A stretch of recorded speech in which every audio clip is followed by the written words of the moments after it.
IAS institute నిర్వహిస్తున్న all India scholarship exam pass అవ్వండి. 2 years ఫీజులో 50% మాత్రమే పే చేయండి. బాబోయ్, ఆ రహదారంటేనే భయపడాల్సి వస్తుంది. అటు వెళ్తే ప్రాణానికి గ్యారంటీ లేదని భయపడే పరిస్థితి కనిపిస్తుంది. గుంతలమయం, పైకి తేలుతున్న కంకర. ప్రయాణంలో ఎప్పుడు ఏం జరుగుతుందో తెలియని పరిస్థితి. ఇది దారి కాదురా బాబు, యమలోకానికి రహదారి అంటూ ప్రజలు గగ్గోలు పెట్టుకుంటున్నారు. ఇంతకీ ఇదెక్కడ? అది ఏపీలోని గుడివాడ, విజయవాడ వెళ్లే మార్గం. నిత్యం వేలాది మంది ప్రజలు బస్సులు, ఆటోలు, సొంత వాహనాల్లో నిత్యం ప్రయాణం చేస్తూనే ఉంటారు.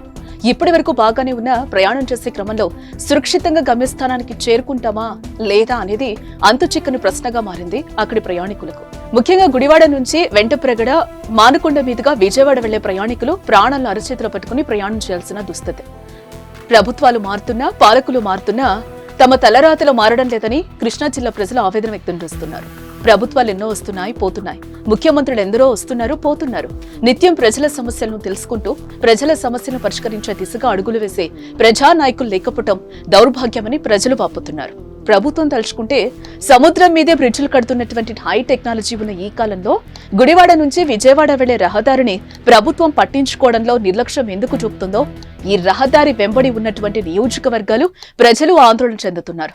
ప్రభుత్వం వెంటనే స్పందించి గుడివాడ నుంచి వెంటప్రగడ, మానుకొండ మీదుగా విజయవాడ వెళ్లే రహదారిని 3 నియోజకవర్గాల శాసనసభ్యులు, R&B అధికారులు పరిశీలించి ప్రజలకు అందుబాటులో ఉండే విధంగా ఈ రహదారిని పునరుద్ధరించాలని ప్రజలు కోరుకుంటున్నారు.